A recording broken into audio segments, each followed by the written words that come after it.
ఈరోజు అనంతపురం తెలుగుదేశం సీనియర్ నాయకులు జకీవుల్లా ఆధ్వర్యంలో భారీ ఎత్తున కుక్కర్ల పంపిణీ కార్యక్రమాన్ని నిర్వహించడం జరిగింది. అందులో భాగంగా మనతో పాటు సీనియర్ నాయకులు రాయల్ మురళి గారు మనతో పాటు మాట్లాడడానికి రెడీగా ఉన్నారు.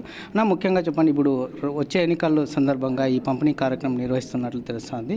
మరి ఈ హడావుడి ఎందుకు చేస్తూ ఉన్నారు అనే విషయాలు కొన్ని విషయాలు.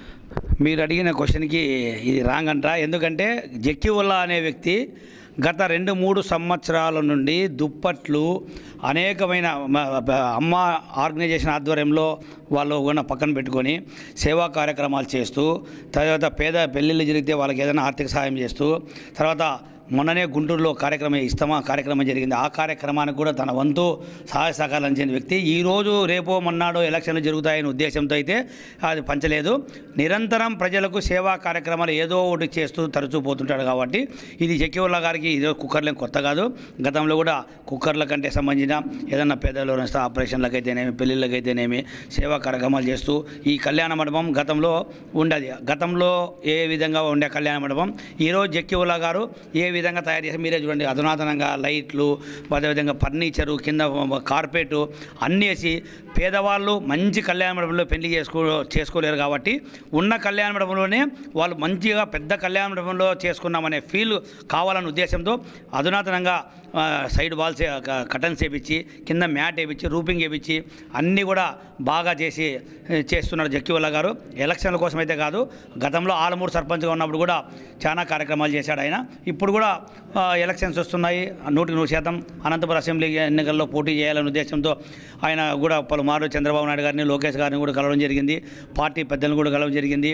ఎందుకంటే 89లో వాళ్ళ తండ్రి గారు సైఫుల్లా గారు ఎమ్మెల్యేగా నిలబడినారు. 2004లో వాళ్ళ అన్న కీర్తి చేసిన రహమతుల్లా గారు నిలబడినారు. 1996 నుంచి 2001 వరకు కూడా సైఫుల్లా గారు రాజ్యసభ సభ్యులుగా తెలుగుదేశం పార్టీ అధికారంలో ఉన్నప్పుడు చంద్రబాబు నాయుడు గారు పిలిచి సైఫుల్లా గారికి ఇవ్వడం జరిగింది. చాలామంది వీళ్ళ ఫ్యామిలీకి ఒక చరిత్ర ఉంది, చాలా వరకు అనంత అభివృద్ధిలో చాలా పెద్ద పాత్ర ఉందని అంటారు. ఆ చరిత్ర ఏంటి మీకు తెలిసింటే? నాకు తెలిసి చరిత్ర అంటే ఇప్పుడు ఇక్కడున్న కళ్యాణ మండపంలోనే ఇక్కడ సెంటు దాదాపు 25-30 లక్షల రూపాయలు ఉండే సెంటుది దాదాపు 35 సెంట్లలో ఒక కళ్యాణ మండపం నిర్మించి పేదలకు కులమతాలకు అతీతంగా అన్ని కార్యక్రమాలకి రూపాయి రెంటు లేకోకుండా ఉచితంగా కళ్యాణ మండపం ఇస్తున్నది ఇది ఒక చరిత్ర.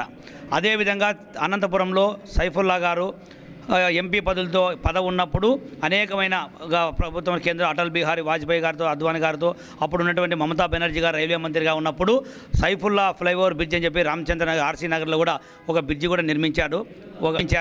తర్వాత ఎంపీ నిధులతో కులమతాలకు అతీతంగా అన్ని బరేల్ గ్రౌండ్కి, అంటే గోరీలు అంటారు మన తెలుగులో, మనము బరేల్ గ్రౌండ్కి కాంపౌండ్ వాళ్ళు కట్టించిన ఘనత సైఫుల్లా గారిది. వేణుగోపాల్ నగరు, నీరుగంట స్ట్రీట్లో కూడా అప్పట్లోనే బ్రహ్మాండంగా సిమెంట్ రోడ్లు వేయడం జరిగింది. పామురాయి, నారాయణపురము, పాతూరులోనూ అనేకమైనగా కమ్యూనిటీ హాలు నిధులతో నిర్మించారు.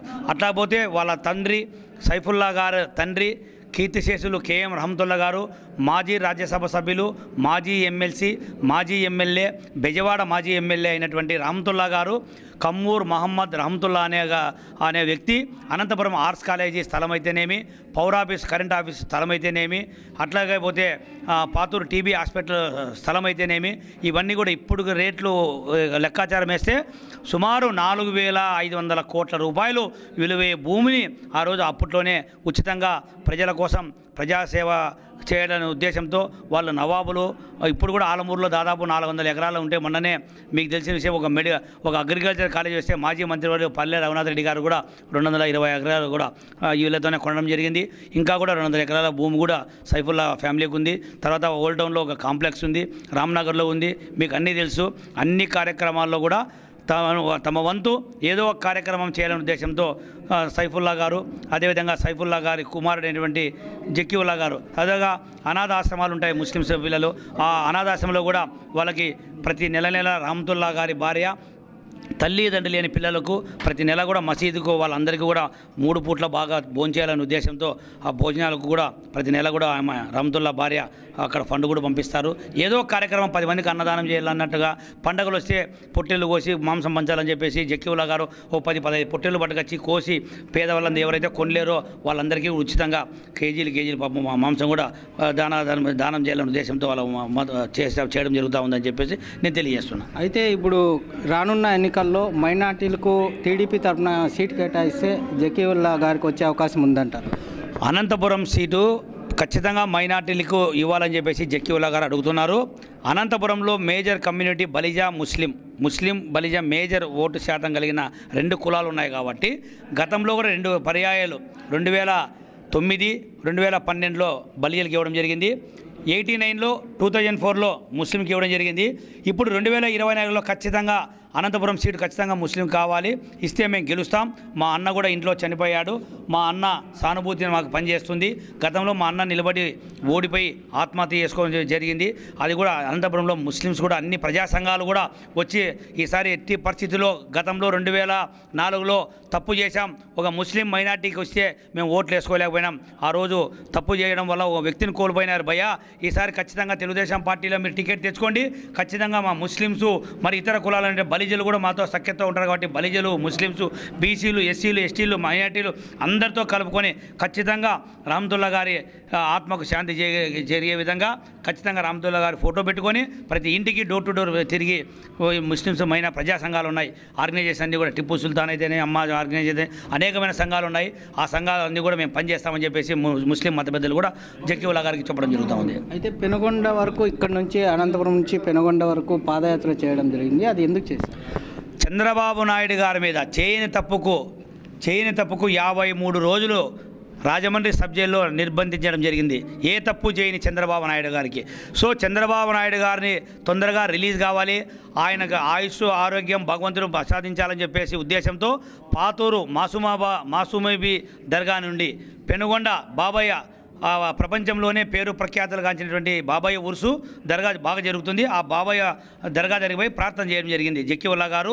ఆయనతో పాటు పార్టీ కార్యకర్తలు, శ్రేణులందరినీ కూడా పిలుచుకొని పోయి అనంతపురం నుండి పెనుగొండ వరకు 4 రోజులు 75 కిలోమీటర్లు అక్కడే రోడ్లలోనే పడుకొని అక్కడే స్నానాలు బస చేసి రోజు కూడా యాత్ర దిగ్విజయం చేసుకొని బాబు గారికి బెయిల్ రావాలి, బాబు గారు ఏ తప్పు చేయలేదని చెప్పేసి ప్రతి గ్రామాన ఊరు అందరూ కూడా తెలియజేసుకుంటూ అనంతపురం నుంచి పెనుగొండ వరకు చెప్పడం జరిగింది.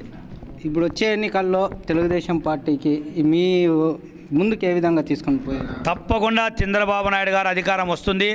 భావి తరాల భవిష్యత్తు ఈ రాష్ట్రం అంధకారంలో లేకుండా అభివృద్ధి పథంలో నడవాలంటే ఖచ్చితంగా తెలుగుదేశం, జనసేన, బీజేపీ కూటమిలో ఈ 3 కూటమి అయినాయి కాబట్టి ఈ 3 కూటమిలతోనే ఖచ్చితంగా రాబో 2024లో 175 స్థానాలకు 160 స్థానాల పైన అసెంబ్లీలో మళ్ళీ 25కు 22 ఎంపీ పార్లమెంట్ స్థానాలు గెలవబోతున్నామని చెప్పేసి ఘంటాపథంగా మేము తెలియజేస్తూ చంద్రబాబు నాయుడు గారు గతంలో 2014 నుంచి 2019 వరకు రాష్ట్రం విడిపోయిన తర్వాత 16,000 కోట్లు లోటు బడ్జెట్ ఉన్నప్పటికీ కూడా ఆర్థిక వనరులను ఏ విధంగా సమకూర్చుకోవాలని తెలియజేసి అనంతపురంలోనే కియా పరిశ్రమ, మరి అదేవిధంగా తిరుపతిలో కానీ రాష్ట్ర వ్యాప్తంగా అన్ని పరిశ్రమలు తెచ్చి ఆ రోజు లోటు బడ్జెట్ ఉన్నదాన్ని మనకి అన్ని కూడా మిగులు బడ్జెట్ విధంగా తెచ్చే విధంగా అనేకమైన అభివృద్ధి కార్యక్రమాలు చేశారు. కాబట్టి ఈ కరువు జిల్లాలో పట్టిసీమ ద్వారా గొల్లపల్లి రిజర్వాయర్ అయితేనేమి, మరి అదేవిధంగా పట్టిసీమ ద్వారా నీళ్లు తెచ్చి అనంతపురం జిల్లాలో ఉన్న అన్ని చెరువులు కూడా నీళ్లు నింపిన ఘనత చంద్రబాబు నాయుడు గారు, తెలుగుదేశం అని చెప్పేసి సమావేశంగా తెలియజేస్తూ కులమతాలకు అతీతంగా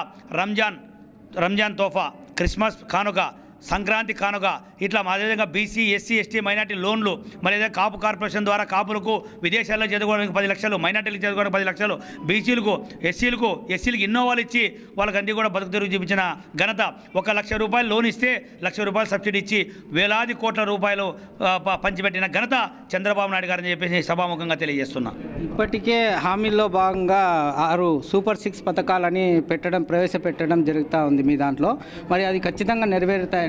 ఆ 6 కాదు, పవన్ కళ్యాణ్ గారు కూడా 2-3 పథకాలు ఏ విధంగా ప్రజలకు ఇవ్వాలని చెప్పడం జరిగింది.